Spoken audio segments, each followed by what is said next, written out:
So, this chapter is in the POV of Day. Day. Alright. When I was 7 years old, my father came home from the war front for a week's leave. His job was to clean up after the Republic soldiers, so he was usually gone, and Mom was left to raise us boys on her own. When he came home that time, the city patrols did a routine inspection of our house, then dragged Dad off to a local police headquarters for questioning. They'd found something suspicious, I guess. The police brought him back with 2 broken arms, his face bloody and bruised. My.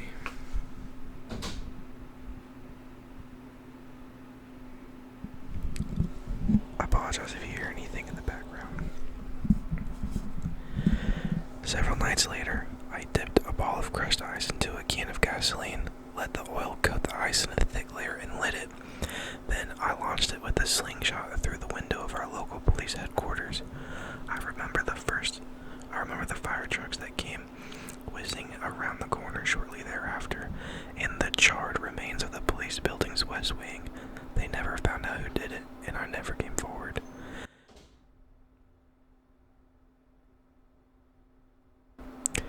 There was, after all, no evidence.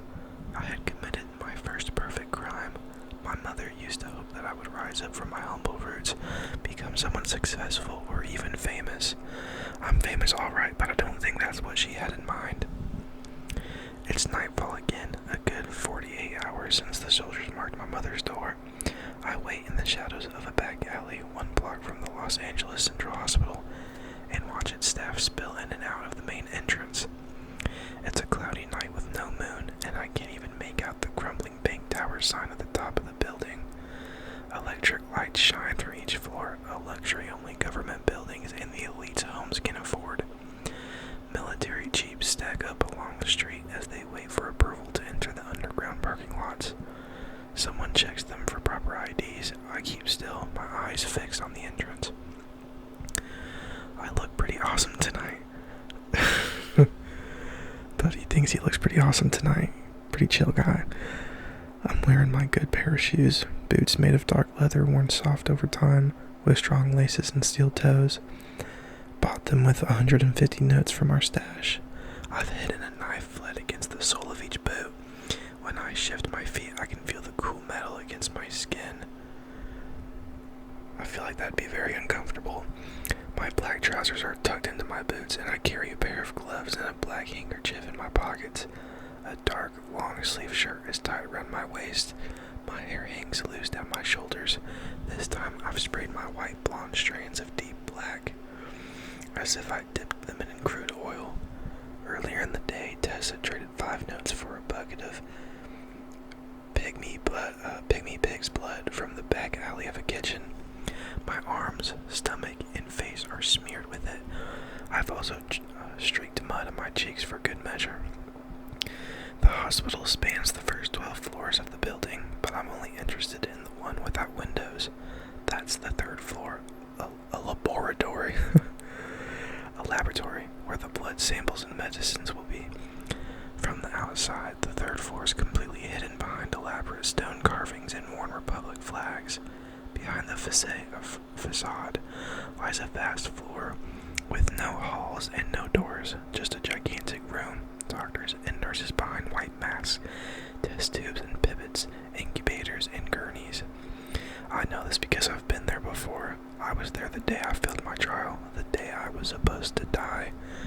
My eyes scan the side of the tower. Sometimes I can break into a building by running it from the outside, if there are balconies to leap from and windows ledges to balance on. I once scaled a 4-story building in less than 5 seconds, but this tower is too smooth with no foothold. I'll have to reach the lab from inside. I shiver a little even in the warmth and wish I'd asked Tess to come with me.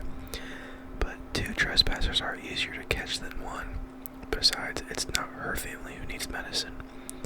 I check to make sure I've tucked my pendant beneath my shirt. A lone medic truck pulls up behind the military jeeps. Several soldiers climb out and greet the nurses while others unpack the truck's boxes.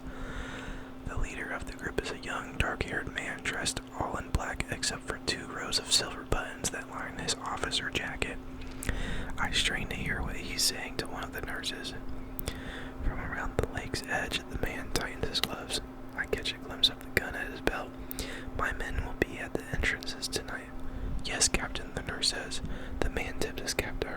is Matthias. If you have any questions, come see me. I wait until the soldiers have spread out around the hospital's perimeter, and the man named Matthias has immersed himself in conversation with two of his men. Several more medic trucks come and go, dropping off soldiers, some with broken limbs, some with gashes on their heads, or lacerations on their legs. I take a deep breath, then step out of the shadows and stumble towards the hospital's entrance. A nurse spots me first just outside the main doors. Her eyes dart to the blood on my arms and face. "Can I be admitted, cousin?" I call to her. I wince in imaginary pain. As there is still room tonight, I could pay. She looks at me without pity before she returns to scribbling on a notepad. Guess she doesn't appreciate the cousin affection. An ID tag dangles from her neck. "What happened?" she asks. I double over when I reach her and lean on my knees. "Wasn't a fight," I say, panting. "I think I got stabbed." The nurse doesn't look at me again. She finishes writing and then nods to one of the guards. "Pat him down." I stay where I am as two soldiers check me for weapons. I yelp on cue when they touch my arms or stomach. They don't find the knives tucked in my boots. They do take the little pouch of notes tied to my belt, my payment for entering the hospital, of course.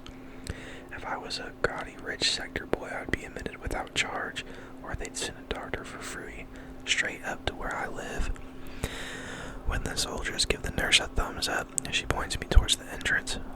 Waiting rooms on the left, have a seat. I thank her and stumble toward the sliding doors. The man named Matthias watches me as I pass.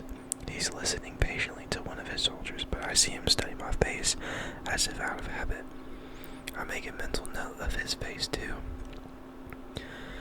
The hospital is ghostly white on the inside. To my left, I see the waiting room, just like the nurse said, a huge space packed with people, sporting injuries of all shapes and sizes. Many of them moan in pain. One person lies unmoving on the floor. I don't want to guess how long some of them have been there, or how much they had to pay to get in. I know where all the soldiers are standing, two by the secretary's window, two by the doctor's door, four in the distance, several near the elevator, each wearing ID tags. And then I drop my eyes to the floor. I shuffle to the closest chair and sit. For once, my bad knee helps my disguise. I keep my hands pressed against my side for good measure. I count 10 minutes off my head, long enough so that new patients have arrived in the waiting room, and the soldiers are less interested in me. Then I stand up, pretend to stumble, and lurch toward the closest soldier. His hands reflexively move to his gun. "Sit back down," he says. I trip and fall against him. "I need the bathroom," I whisper, my voice hoarse. My hands tremble as I grab his black robes for balance. The soldier looks at me in disgust while some of his others snicker. I see his fingers creep closer to his gun's trigger, but one of the other soldiers shakes his head. "No shooting in the hospital." The soldier pushes me away and points toward the end of the hall with his gun. "Over there," he snaps. "Wipe some of that filth off your face. And if you touch me again, I'll fill you with bullets." I release him and nearly fall to my knees. Then I turn and stagger towards the restroom. My leather boots squeak against the floor tiles. I can feel the soldier's eyes on me as I enter the bathroom and lock the door. No matter, they'll forget about me in a couple of minutes, and it'll take several more minutes before the soldier I'd grab realizes that his ID tag is missing. Once in the bathroom, I abandon my sick routine. I splash water on my face and scrub it until most of the pig's blood and mud have come off.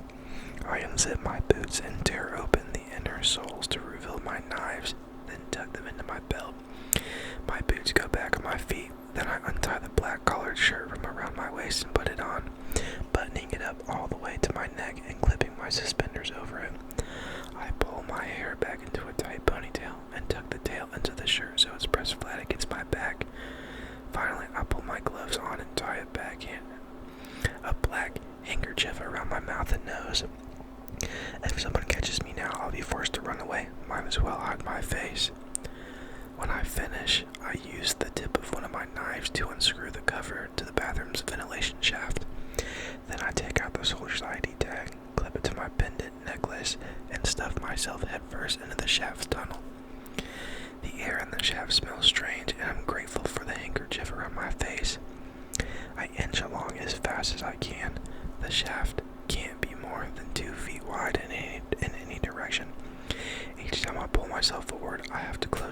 eyes and remind myself to breathe, that the metal walls around me are not closing in. I don't have to go far. None of these shafts will lead to the 3rd floor. I only need to get far enough to pop out in one of the hospital's stairwells, away from the soldiers on the 1st floor. I press forward. I think of Eden's face, of the medicine he and John and my mother will need, and of the strange red X with the line through it. After several minutes, the shaft dead ends. I look through the vent, and in the slivers of light, I can see pieces of curved stairwell. The floor is an immaculate white, almost beautiful, and, most important, empty.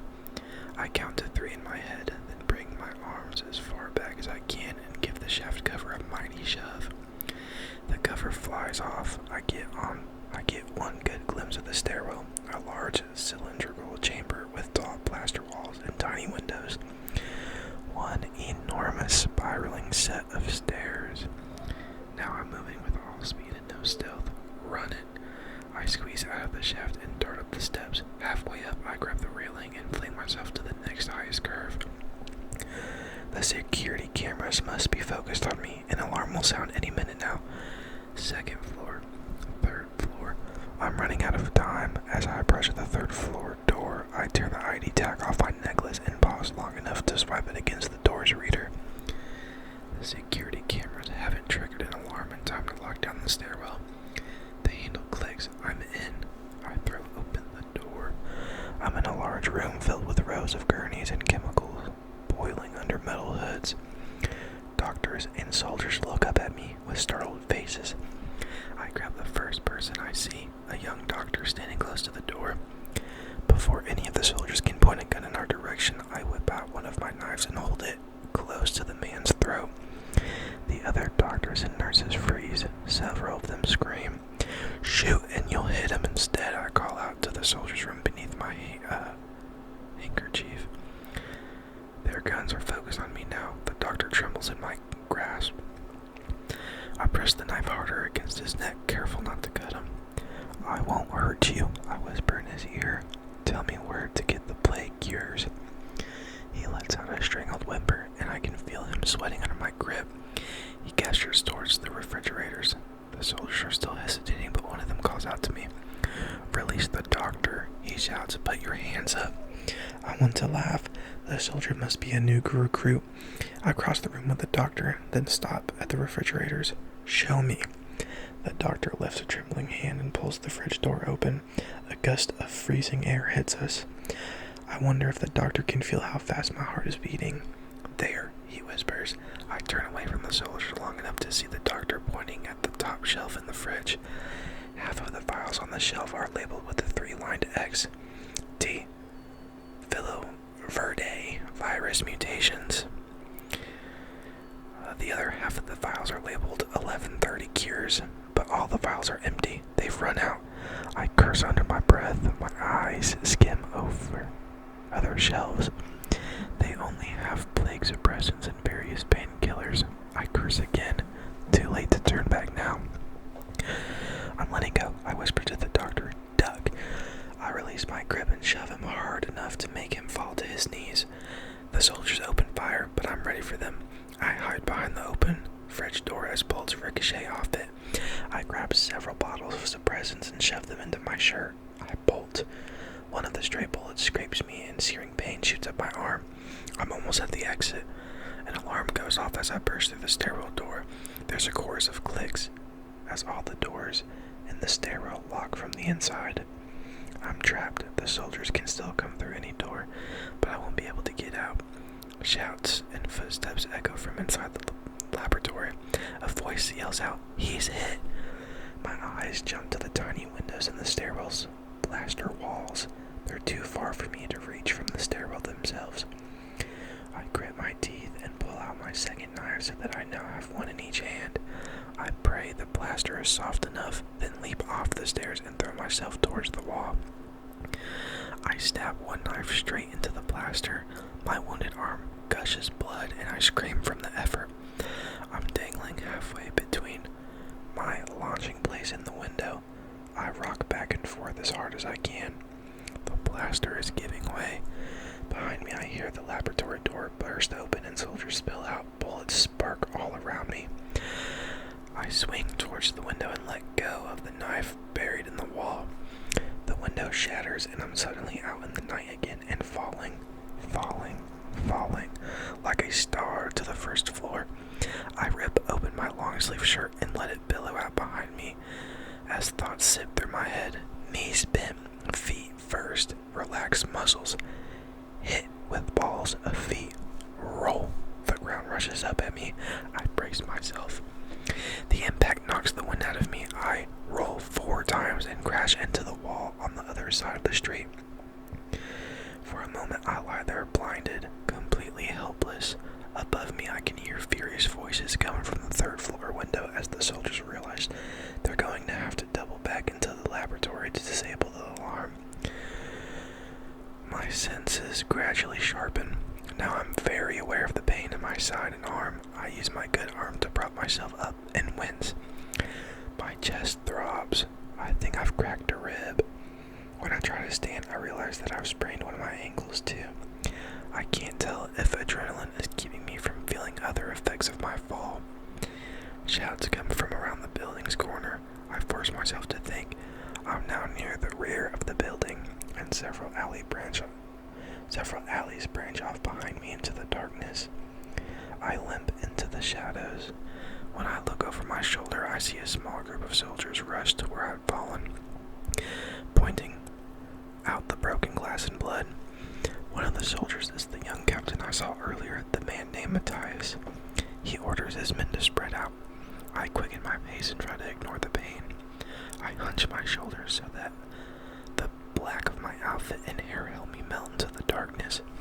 My eyes stay down. I need to find a sewer cover. The edges of my vision are blurring now. I push one hand against my ear and feel for blood. Nothing yet a good sign. Moments later, I catch sight of a sewer cap on the street. I heave a sigh, readjust the black handkerchief cover my face, and bend down to lift the cover. Freeze. Stay where you are.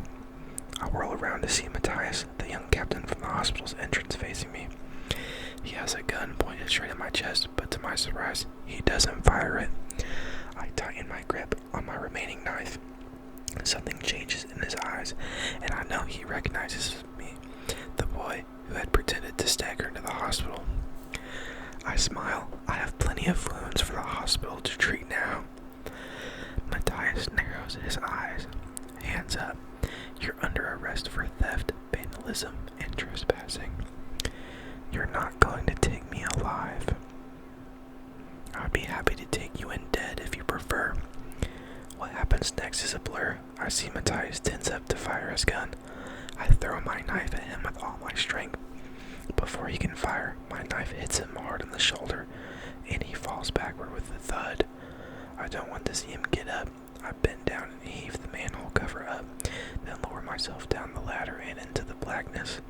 I pull the sewer cover back in place. My injuries are catching up to me now. I stumble along in the sewers, my vision going in and out of focus, one of my hands pressed hard against my side. I'm careful not to touch the walls. Every breath hurts. I must have cracked a rib. I'm alert enough to think about which direction I'm moving in and concentrate on heading towards the lake sector. Tess will be there. She'll find me and help me to safety. I think I can hear the rumble of footsteps overhead, the shouts of soldiers. No doubt someone has discovered Matthias by now, and they might even have headed down into the sewers too. They could be hot on my trail with a pack of dogs. I'll make a point to take several turns and walk in the filthy sewer water. Behind me I hear splashes and the sounds of echoing voices.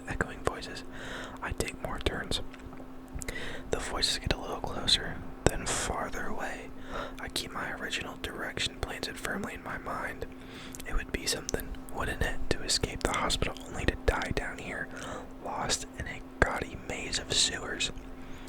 I count off the minutes to keep myself from passing out. 5 minutes, 10 minutes, 30 minutes, an hour.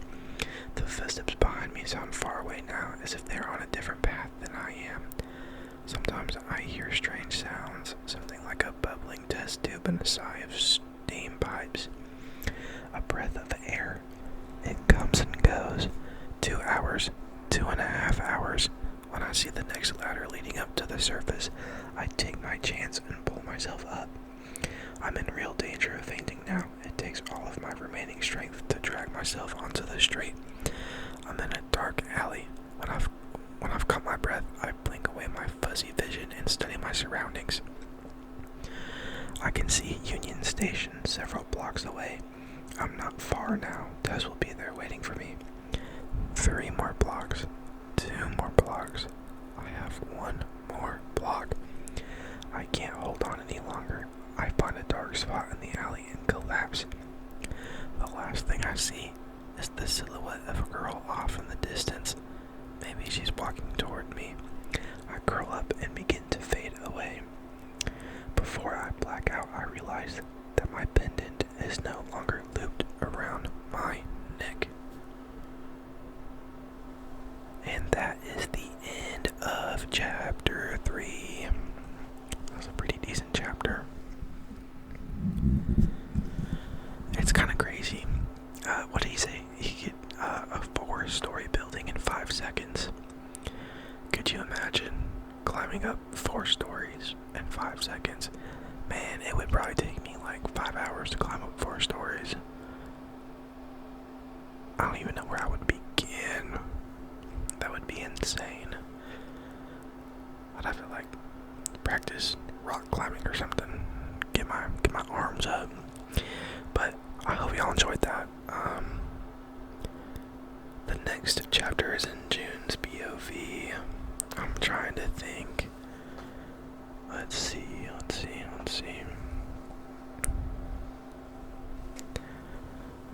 I'm reading off my Kindle, but I'm gonna look on the actual book, see how long this next chapter is.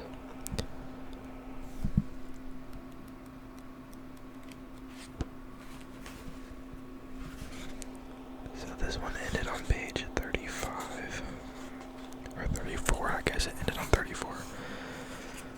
Let's see.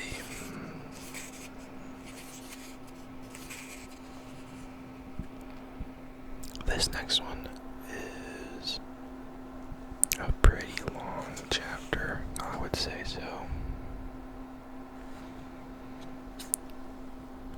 I think we'll save that for another day.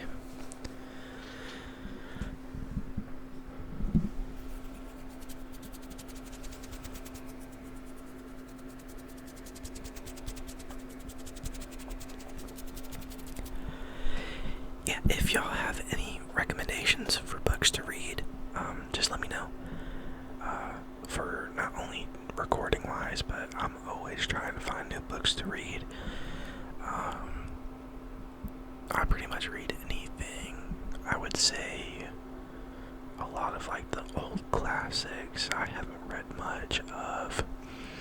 I read like half of Moby Dick and then I stopped. I'm not sure why I stopped. I think I was reading it halfway through school. And when I got like busy, I was like, man, I can't read nothing right now. I gotta study. So I think I stopped reading Moby Dick, but I was enjoying it. I have dived into My Hero Academia. I do read manga as well. I actually have a pretty decent collection going on. Since the new volume of My Hero came out, I bought it and I have the entire series now. So I was like, man, now that I got the entire series, I'm gonna go ahead and read this whole thing over again, just in one go. And so far, it's been pretty good. I'm on volume 9, and there are 42 volumes in total. And then I have all of JJK at the moment. Everything that's released, at least. There are 2 more volumes coming out. And then when that comes out, I'll read all of JJK in one go. And I will say, I think JJK, and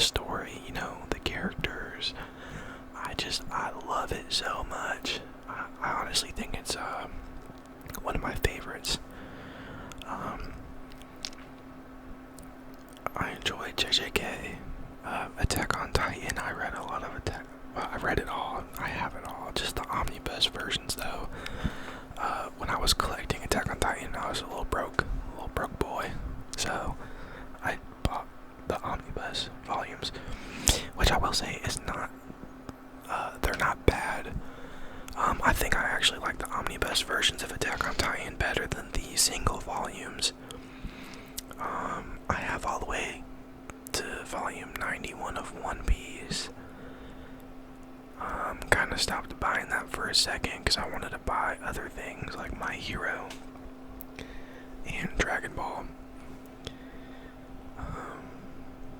But yeah, I've been reading that a lot. And then I have been reading this one series. It's oh, let me grab my Kindle, I'll tell y'all. Because this one's been pretty fun.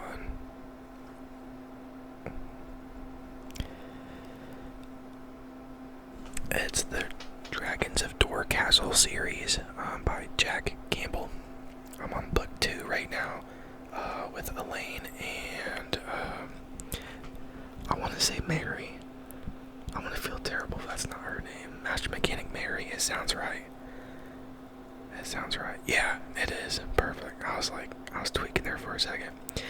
I'm on book 2 so far, and I am enjoying it.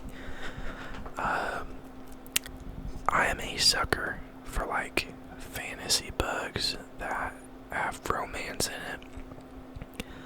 I love me a good little romance, but like I don't want the romance to be the main thing, but at the same time, when it's in there, man, and if it's done right, and it doesn't feel like these characters are, you know, like forced really to be in a relationship, like, you know, if they have no chemistry and, you know, they just blink and they're like, oh yeah, man, this dude, I'm gonna marry this guy, you know what I mean? Like, they gotta have chemistry.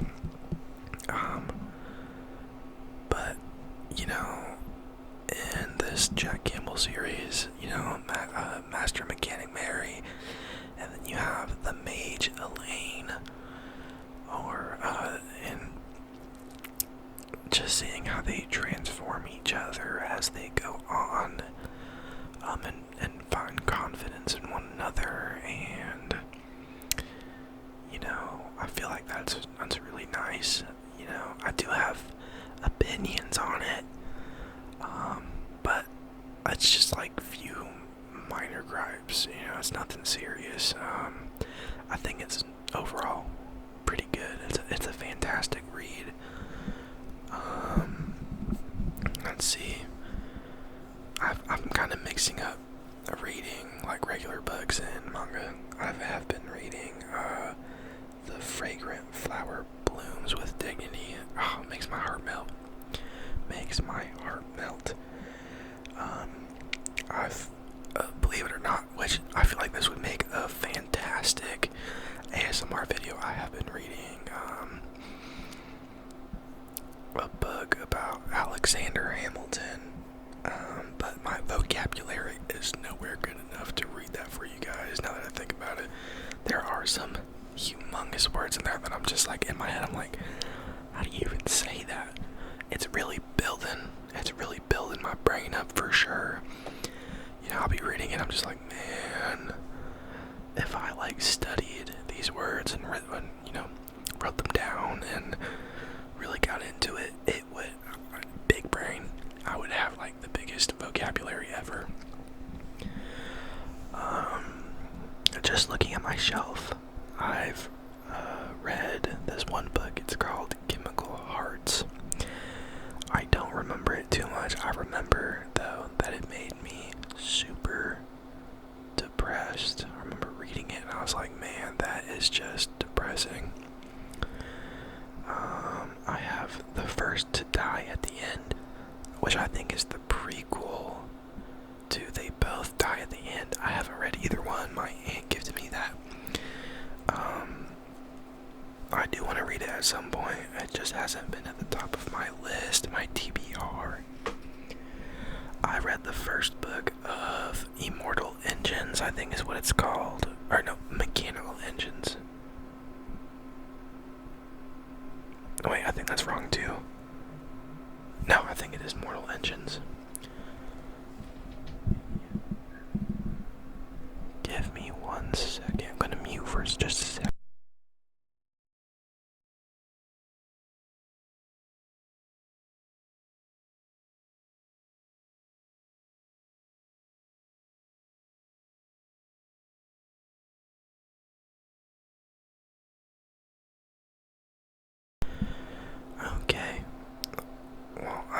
that's my cue to go. I gotta go do some stuff. But I hope y'all had a fantastic night. I hope y'all enjoy the rest of your evening and get some great sleep. And I cannot wait to talk to you guys again. Honestly, I might make like a ranting video about books. Like Red Rising, man. I feel like I could talk a lot about Red Rising, or at least from what I remember. I want to start the last part of it, especially with Red God, I believe is what he's calling it, coming out. But yeah, anyway, I hope that y'all enjoy the rest of your night. Thank you for watching, and I will see y'all in the next video.